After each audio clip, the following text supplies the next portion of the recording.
நேர்களே, தமிழகத்தில் அரங்கேறின தேர்தல் திருவிழாவுக்கு மத்தியில் ஒரு எரிசக்தி பாதுகாப்பில் ஏற்பட்டு வந்து கொண்டிருந்த சிக்கலை ஓரளவுக்கு நம்ம மறந்து போயிட்டோமோ அப்படின்னு தோன்ற அளவுக்கு தான் நிலைமை போயிட்டுருக்கு. ஆனால் இப்போது நீங்கள் சென்னையில் நிறைய பகுதிகளில் ஆட்டோக்கள் நீண்ட வரிசையில் கேஸ்க்காக காத்து கொண்டிருக்கக்கூடிய காட்சிகள் எல்லாம் பார்க்கும்போது இந்த பற்றாக்குறை இன்னும் போயிட்டே தான் இருக்குது, இன்னும் தட்டுப்பாடு நிலவிக்கிட்டே தான் இருக்குது களத்தில் அப்படின்றத நினைவூட்டிக்கிட்டே தான் இருக்குது.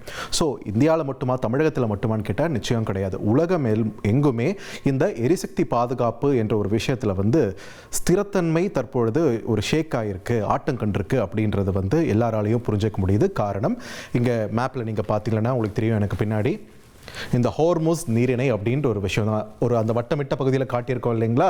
உலகின் எரிபொருள் தேவை வந்து 20% இந்த பாதையில் தான் இருப்பது. அப்படியே பாருங்கள், இந்தியாவில் ஒரு 5 புள்ளிகளை நம்ம மார்க் பண்ணியிருக்கோம். இந்த இடத்துல தான் எரிபொருள் வந்து சேரக்கூடிய இடம். எண்ணெயோ இல்லை எல்பிஜியோ இந்த இடத்துக்கெல்லாம் தான் வந்து சேரும். அந்த வகையில் குஜராத், மகாராஷ்டிரா, கர்நாடகா, கேரளா, தமிழ்நாடு இங்கே இருக்கக்கூடிய துறைமுகங்களுக்கு வந்து சேரும். ஸோ இந்த ஹோர்முஸ் நீரிணையில் ஏற்பட்டிருக்கக்கூடிய இந்த பிரச்சனை, ஒரு பக்கம் ஈரான் அதை நாங்கள் மூடுறோன்னு சொல்கிறாங்க, அது இல்லாமல் நீங்கள் ஏதாவது கப்பல் அனுப்புனா நாங்கள் வெளியில் போக விட மாட்டோம்னு ட்ரம்ப் பிரச்சனை பண்ணிட்டு இருக்காரு. இந்த சிக்கல்களெல்லாம் தாண்டி நிலைமையை சீராக்க இந்தியா எத்தனையோ முயற்சிகளை எடுத்துகிட்டு வருது நம்ம பெட்ரோலியத்துறை சார்பில் இருந்து. குறிப்பாக சொல்லணும்னா கச்சா எண்ணெய் இறக்குமதியை வந்து பயங்கரமாக நம்ம வந்து டைவர்சிஃபை பண்ணியிருக்கோம். இதை முன்னாடி நாட்களில் செய்திகளில் பார்த்துருக்கோம். ரஷ்யா கிட்டேருந்து இன்னும் அதிக அளவில் கூடுதலாக எண்ணெய் வாங்கிட்டு இருக்கோம். ஓகே, எண்ணெயை பொறுத்த வரைக்கும் ஓரளவுக்கு சமாளிச்சிட்டோம். ஆனால் எல்பிஜின்ற ஒரு விஷயம் மட்டும் தொடர்ந்து சிக்கலை தந்துக்கிட்டே இருக்கு. அதுக்கு காரணம் என்ன? கார்ட்ஸாவே பார்த்துடலாம் பாருங்க. முதல் கார்டு ப்ளீஸ் பாருங்கள். எல்பிஜி கேஸ் பற்றாக்குறை நடப்பது என்ன அப்படின்னு கேட்கும்போது அடுத்த காட்டிலே பாருங்கள், உங்களுக்கு அதுக்கான தரவு தெரிஞ்சிடும். எதனால் நம்ம பற்றாக்குறையை வந்து இப்படி சிக்கலில் மாட்டிகிட்டு இருக்கணும் போது, இங்கே உள்ளூர் உற்பத்தி பார்த்தீங்கன்னா 40% என்ற அளவில் தான், ஆனால் இறக்குமதி 60% என்ற அளவில் பண்ணுறோம். இந்த உள்ளூர் உற்பத்தி கூட நாம் இங்கே வளைகுடா நாடுகள் மற்றும் பிற நாடுகளிலிருந்து எடுத்துகிட்டு வர்ற இந்த கச்சா எண்ணெயை வந்து நம்ம பியூரிஃபை பண்ணும்போது, ரிஃபைன் பண்ணும்போது கிடைக்கக்கூடிய அந்த வாயு புரோபேன், பூட்டேன், அந்த வாயுவை இணைச்சி தான் எல்பிஜி நம்ம தயாரிக்கிறோம். ஸோ எண்ணெயும் நமக்கு தேவைப்படுது அந்த இடத்துலையும். ஸோ அதை வச்சு தான் 40% அப்படின்றத நம்ம பூர்த்தி பண்ணிட்டு இருந்தோம். மீதி 60% எந்த அளவுக்கு வளைகுடா நாடுகளை சார்ந்திருந்தோம் அப்படின்றத முன்னாடியே தொகுப்பில் பார்த்துருக்கோம். கிட்டத்தட்ட 90% இறக்குமதி அந்த பகுதிகளிலிருந்து மட்டுமே வந்தது. ஆனால் தற்பொழுது அந்த பகுதியில் தொடர்ந்து கொண்டிருக்கக்கூடிய இந்த சர்ச்சை காரணமாக நிலைமை தொடர்ந்து ஒரு ஸ்திரம் இல்லாமல் ஓரளவுக்கு மோசமாக போனதை பிடிச்சி இழுத்து வச்சுட்டு இருக்கக்கூடிய ஒரு நிலைமை தான் இப்போ பார்க்க முடியுது. Next card please. ஸோ அந்த வகையில் இப்போ என்ன நடந்துட்டுருக்கு அப்படின்ட்டு பார்த்தீங்கன்னா, ஒரு நாளைக்கு 8 கோடி கிலோ நமக்கு எல்பிஜி வாயுவானது தேவைப்படுது. அந்த வகையில் நம்ம உள்ளூர் உற்பத்தியை நம்ம அதிகம் பண்ணியிருக்கோம். 40% அப்படின்னு இருந்துச்சு இல்லையா, அந்த 40% ஹோல் இதுலேயே இப்போது எந்த அளவுக்கு ஏற்றிருக்கோம்னு பார்த்தீங்கன்னா ஒரு 20% அதிகரிச்சிருக்கோம். அதனால் இப்போது நம்மளுடைய உள்ளூர் உற்பத்தி எவ்வளோ அதிகரிச்சிருக்குன்னு பாருங்கள், ஒரு 50% தாண்டிட்டோம். 4.6 கோடி கிலோ என்ற அளவில் ஒரு நாளைக்கான தேவையை வந்து நம்ம உள்ளூர்லேயே உற்பத்தி பண்ணிட்டு இருக்கோம். அந்த அளவுக்கு ப்ராசஸை வந்து ஸ்பீடப் பண்ணியிருக்கோம். இருந்தாலும் இறக்குமதியில் ஒரு பற்றாக்குறை நீடிச்சுக்கிட்டே தான் இருக்குது. அதுக்கான காரணத்தையும் பார்த்துடலாம். Next card please. அந்த வகையில் வளைகுடா எல்பிஜி இறக்குமதி பங்கு அப்படின்றத பாருங்கள், 60% என்ற அளவுக்கு நம்ம இறக்குமதி பண்ணிட்டு இருந்தோம் இல்லையா, அது 30% குறைஞ்சிருக்கு அந்த பகுதியில் இருந்து மட்டுமே. அது மட்டும் இல்லாமல் இதை சமாளிக்க வேண்டிய ஒரு கட்டத்தில் இந்தியா இருக்குது. அதனால இதுவரைக்கும் 10 நாடுகளில் இருந்து இந்தியா எல்பிஜி வாயுவை இறக்குமதி பண்ணிட்டு இருந்தாங்க.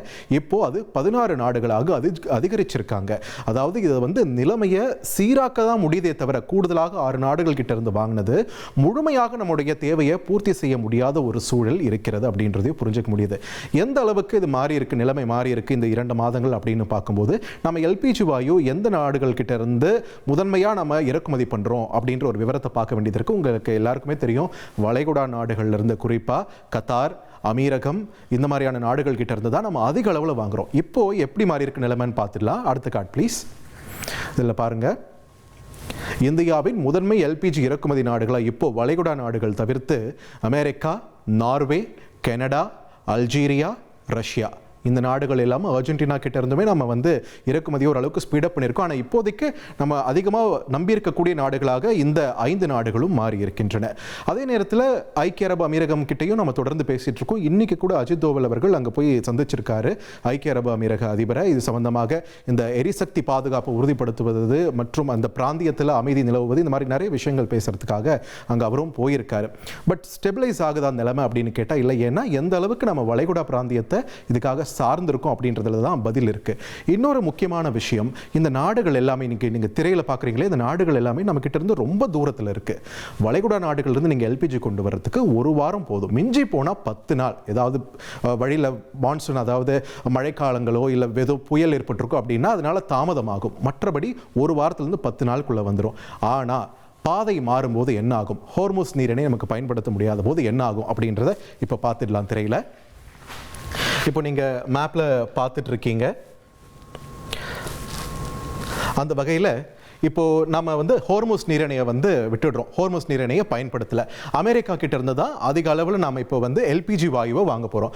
அமெரிக்காவில் குறிப்பாக இப்போ திரையில் பாருங்கள், இங்கே டெக்ஸஸில் இருக்கக்கூடிய ஹூஸ்டன் என்ற ஒரு பகுதியிலிருந்து தான் நமக்கான எல்பிஜி வாயுவானது வர இருக்கிறது. இவங்க எந்த பாதையை பயன்படுத்துவாங்க வழக்கமாக அப்படின்ட்டு பார்த்தோம்னா, இந்த கடல் பாதையில் அப்படியே இங்கே மத்திய தரைக்கடல் வழியாக வந்து சூயஸ் கால்வாய் வழியாக செங்கடல் வழியாக இங்கே பாப் எல் மண்டப் என்று சொல்லக்கூடிய இந்த ஸ்ட்ரெயிட் வழியாக அப்படியே இந்தியாவுக்கு வந்து சேரும். இதுதான் வழக்கமான ஒரு பாதை. ஆனால் அமெரிக்கா என்ன பண்ணி வச்சிருக்கு, சுற்றி இருக்கக்கூடிய எல்லா நாடுகள்கிட்டையும் வம்பெழுத்து வச்சிருக்கு. இங்கே ஹோர்முஸ் நீரிணையில் எப்படி பாதுகாப்பு சிக்கலோ அதே மாதிரி தான் பாப் எல் மண்டப்லேயும் வந்து அவங்களுக்கு பாதுகாப்பு சிக்கல் இருக்குது. ஹூத்திகள் வந்து தாக்குதல் நடத்த வாய்ப்பு இருக்குது அப்படின்றதுனால இப்போ என்ன பண்ணிட்டாங்கன்னு பார்த்தீங்களன்னா, இந்த பாதையை அமெரிக்கா வந்து தவிர்க்குது. யார்கிட்ட இருந்து இப்போ நம்ம அதிகமாக எல்பிஜி வாங்குறோமோ அவங்க இந்த பாதையை தவிர்க்கிறாங்க. ஸோ பாதை இப்போ வந்து மாறுது. எப்படி மாறுதுன்னு பார்த்தீங்கன்னா, இங்கே திரையில் பாருங்கள், இதுவரையும் ஓகே. இதன் பிறகு ஆப்பிரிக்காவின் கேப் ஆஃப் குட் ஹோப் அப்படியே தென்னாப்பிரிக்காவுக்கு கீழே வந்து இப்படி வந்து இந்தியாவுக்கு வந்து சேர்றோம். இங்கே பாருங்களேன், டிஸ்டன்ஸில் எவ்வளோ ஒரு பெரிய மாற்றம் இருக்குதுன்னு தெரியுது இல்லையா? எந்த அளவுக்கு மாற்றம் அப்படின்றத நாட்கள் விவரத்திலேயே நான் சொல்லிடுறேன். அந்த வகையில் முதல்ல நீங்கள் பார்த்த பாதை இருக்கு இல்லையா, இந்த பாதையை வந்து பின்பற்றும் போது எவ்வளவு நாட்கள் எடுத்துக்கொள்ளும் என்று பார்த்தால் குறைந்தபட்சம் 25 நாட்கள்லிருந்து 30 நாட்கள் என்ற அளவில் எடுத்துக்கொள்ளும். அதுவே இப்போ நீங்கள் கீழே பார்க்குறீங்க இல்லையா, ஆப்பிரிக்காவை சுற்றிக்கிட்டு போகிற ஒரு பாதை, இந்த பாதை எடுத்தோம்னா 45 நாட்கள் எடுத்துக்கொள்ளக்கூடிய ஒரு பாதையாக இருக்கிறது. ஸோ காலம் அதிகமாக அதிகமாக என்ன ஆகுது, பில்லும் அதிகமாகுது. புரியுதுங்களா? கப்பல் வந்து பெரிய பெரிய கப்பல் தான் போகுது இதுக்காக அப்படின்னும் போது நிறைய டைம் எடுத்துக்கிறாங்க, நிறைய எரிபொருள் தேவைப்படுது அந்த கப்பலை செலுத்துவதற்கு. இந்த மாதிரி நிறைய கான்ட்ரிபியூஷன்ஸ் இருக்குது இல்லையா? இதனால் விலையும் இந்த பகுதியில் வரும்போது அதிகமாகிறது அப்படின்றதையும் நம்மளால் புரிஞ்சிக்க முடியுது. ஸோ இந்த பாதையை தவிர்த்து இந்த பாதை வரும். ரஷ்யா கிட்ட இருந்து எவ்வளோ வாங்குறோன்னு டேட்டா தரமாட்டோன்னு சொல்லிட்டாங்க. அதனால் எவ்வளோ வாங்குறோன்னு நமக்கு தெரிய மாட்டேங்குது. இப்போ ஆப்பிரிக்காவில் இருக்கக்கூடிய இந்த அல்ஜீரியாவாக இருக்கட்டும், இவங்களாம் இந்த பாதையை பயன்படுத்தினாலுமே அமெரிக்கா கிட்ட இருந்து ஒரு பெரிய ஒப்பந்தம் போட்டு இந்த பக்கம் இருந்து வாங்கிட்டு இருக்கோம். இன்னொன்று ஸ்பாட் பையிங் அப்படின்ற இன்னொரு விஷயத்தையும் மத்திய அரசு பண்ணிட்டு இருக்கு. அதாவது பிரேசில் மாதிரியான நாடுகள் வந்து ஆன் த வேல இருக்கும், கப்பல்லையே அவங்க வந்து வச்சிருப்பாங்க ஒரு ஃபிக்ஸ்ட் அமௌண்ட் ஆஃப் எல்பிஜி வாயுவை வச்சிருப்பாங்க. அது வந்து ஸ்பாட் பையிங்னா இன்றைய மார்க்கெட் விலைக்கு நாங்கள் உடனே வாங்கிக்கிறோம் அப்படின்றது. என்ன டிஃபரன்ஸ்னா, இப்போ அமெரிக்கா கிட்ட இருந்து இது வாங்குறோம் இல்லைங்களா, இது வந்து ஹோல்சேல் கான்ட்ராக்ட் மாதிரி ஒரு நீண்ட காலகட்டத்துக்கு வாங்குறோம் அப்படின்றது. ஸ்பாட் பையிங்னும் போது ஒரு சில்லறை கடையில் போய் சில்லறை விற்பனை கூடத்தில் போய் பொருள் வாங்குற மாதிரி, உங்ககிட்ட இவ்வளோ இருக்கு, நான் இதை உடனே வாங்கிக்கிறேன், இப்போ இருக்கிற சந்தை விலை கொடுத்து வாங்குறேன் அப்படின்னு. ஆனால் அங்கேயும் நிறைய நாடுகள் போட்டி போடுறதால அவுட் பிட்டிங் பண்ண வேண்டியதாக இருக்கு. அவனை விட நான் அதிகமாக பணம் தரேன் அப்படின்னு சொல்லி நம்ம வந்து போட்டி போட்டு கொஞ்சம் அதிக விலை கொடுத்து வாங்க வேண்டியதாக இருக்கு. ஆனால் இப்போ நிலைமை கொஞ்சம் மோசமா இருக்கிறதால இதையும் இந்தியா பண்ணிட்டு இருக்கு. அதிக விலை கொடுத்து இந்த ஸ்பாட் பையிங் அப்படின்ற ஒரு விஷயத்தையுமே கூட இந்தியா தொடர்ந்து பண்ணிட்டு இருக்கு. ஸோ இந்த மாதிரியான ஒரு சூழல் போயிட்டு இருக்கக்கூடிய நிலையில இந்தியா தற்பொழுது எப்படி சமாளிக்குது இந்த நிலையை அப்படின்றதையும் பார்த்துடலாம். Next card please. அந்த வகையில் பாருங்க, நிரந்தரமாகிறதா புதிய விதிமுறைகள் அப்படின்ற ஒரு கேள்வி எழுந்திருக்கிறது. ஏற்கனவே நம்ம இதை பார்த்தது தான். நகர பகுதிகளில் 25 நாட்கள் இடைவெளியிலையும் கிராம பகுதிகளில் 45 நாட்கள் இடைவெளியிலும் தான் உங்களால் இனிமேல் கேஸ் புக் பண்ண முடியும் அப்படின்னு சொல்லியிருக்காங்க. ஓடிபிஎன் கட்டாயம் என்றும் சொல்லப்பட்டிருக்காங்க. இந்த ஓடிபிஎன் கட்டாயமாக்கப்பட்ட பிறகு ஒரு 94.5% என்ற அளவில் சரியான இடங்களுக்கு கேஸ் சிலிண்டர் போய் சேருது அப்படின்றது என்ஷூர் பண்ணியிருக்கோம் அப்படின்னும் பெட்ரோலியத்துறை தரப்பிலிருந்து சொல்லியிருக்காங்க. இதனால் இப்போ என்ன சொல்கிறாங்கன்னா, இது வந்து வந்து முதல்ல தற்காலிகமான விதிமுறைகளாக இருந்துச்சு இல்லையா, இதை நிரந்தர விதிமுறைகளாக மாற்றிடலாமா அப்படின்ற ஒரு ஆலோசனையில் மத்திய பெட்ரோலியத்துறை ஈடுபட்டிருக்கிறது. அதாவது இப்போ உடனே நம்ம இந்த போர் முடிஞ்சிருச்சுன்னா நம்மகிட்ட எண்ணெய் வளம் வந்து பெருகிட போதா, இப்பயும் நம்ம வெளிநாடுகளை நம்பி தான் இருக்க போகிறோம் போர் முடிஞ்சாலுமே. பட் இந்த மாதிரி இந்த நடவடிக்கைகள்லாம் ஒருங்கிணைக்கும் போது பிற்காலத்தில் இந்த மாதிரியான சிக்கல்கள் வந்தால் நம்ம ஈஸியாக சமாளிக்கலாம் அப்படின்றதுக்காக ஒரு ஆலோசனையானது இன்றுமே கூட அது நடந்திருக்கு. ஸோ இந்த விதிமுறைகள் எல்லாத்தையுமே வந்து நிரந்தரமாக்குவது தொடர்பாக ஆலோசித்து வருகின்றனர். இது சம்பந்தமாக இன்னும் சில நாட்களில் அறிவிப்பு வரலாம். மே 1ஆம் தேதியே இது சம்பந்தமாக ஏதாவது அறிவிப்பு வரலாம் அப்படின்னு சொல்லப்படுது. Next card please. அந்த வகையில் எந்த அளவுக்கு நிலைமை சீராக்கப்பட்டிருக்குது அப்படின்ட்டு ஒரு விளக்கம் கொடுத்திருக்காங்க.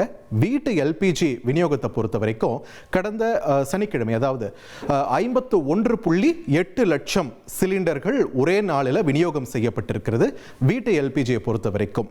அதே வணிக எல்பிஜி விநியோகம்னு பார்த்தீங்கன்னா ஒரு நாளைக்கு 4.8 லட்சம் சிலிண்டர்கள் வந்து விநியோகப்படுத்தப்பட்டிருக்கு. ஸோ ஒப்பீட்டளவில் உங்களுக்கு தெரியுது இல்லையா, ஒரு 10% கூட அவங்களால வந்து கமர்ஷியல் சிலிண்டரை வந்து அந்த அளவுக்கு கொடுக்க முடியல அப்படின்றது நம்மளால் புரிஞ்சுக்க முடியுது. பிகாஸ் அரசே சொல்லிடுச்சு, நாங்கள் வந்து வீட்டு உபயோக சிலிண்டருக்கு, இந்த டொமஸ்டிக் சிலிண்டருக்கு தான் நம்ம இப்போ ப்ரையாரிட்டி தரணும் தற்போதைய சூழலில் அப்படின்னு சொல்லிட்டாங்க. ஸோ அதனால் இப்போ என்ன ஆயிடுச்சுன்னு பார்த்தீங்கன்னா, நிறைய ஹோட்டல்கள்லையும் சரி, ஆட்டோ மாதிரியான வாகனங்களில், கார் மாதிரியான வாகனங்களில் எல்பிஜி பயன்படுத்துகிறவங்க இருக்காங்க இல்லையா, அந்த வணிக பயன்பாட்டிற்கு தொடர்ந்து அந்த தட்டுப்பாடு ஏற்பட்டு கொண்டே தான் இருக்கிறது. Because it has been clearly mention, வீட்டு உபயோகத்துக்கு தான் முதல்ல முன்னுரிமை அப்படின்றது.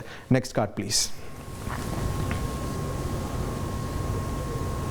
ரைட். இந்த நிலையில் அடுத்து என்ன நடக்க போகுது அப்படின்ட்டு கேட்கும்போது, தற்போதைய சூழலில் இந்த நிலைமை சீராகும் வரைக்கும் புதிய இணைப்புகள் தற்காலிகமாக நிறுத்தப்படுமா அப்படின்ற ஒரு கேள்வி எழுந்திருக்கிறது.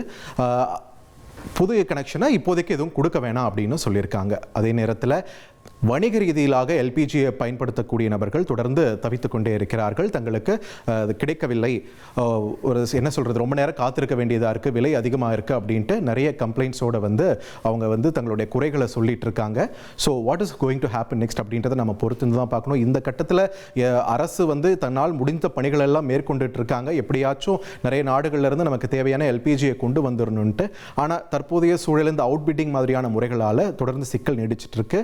ரஷ்யா மாதிரியான நாடுகள் நமக்கு ஆதரவு கரம் கொடுத்து தொடர்ந்து அவங்க கிட்ட இருந்து நம்ம வாங்க ஆரம்பிச்சிருக்கோம். ஆனால் இதெல்லாம் நமக்கு வந்து சேர்றதுக்கு ஏற்கனவே சொன்ன மாதிரி 45 நாட்கள் எடுத்துக்குது இல்லையா, அவ்வளவு தூரத்திலிருந்து வரும்போது, அமெரிக்கா, கனடா, ரஷ்யா மாதிரியான நாடுகள் கிட்ட இருந்து வரும்போது. ஸோ இது ஓரளவுக்கு மே மத்தியில் தான் ஓரளவுக்கு நிலைமை சீராகும்னு, ஜூன் ஜூலை மாதங்களில் இன்னும் வரத்து அதிகமாக இருக்கணும் அப்படின்னு சொல்றாங்க. ஸோ இதுக்கு நடுவிலேயே ஈரான் பிரச்சனை எல்லாம் முடிஞ்சிருச்சுன்னா வெல் அண்ட் குட். அப்படி இல்லைன்னா இன்னும் கொஞ்ச நாளைக்கு, ஒரு சில வாரங்களுக்கு இந்த சிக்கல் தொடர வாய்ப்பு இருப்பதாகவே சொல்லப்படுகிறது. அடுத்து என்ன நடக்க இருக்கிறது என்பதை பொறுத்திருந்து பார்க்கலாம்.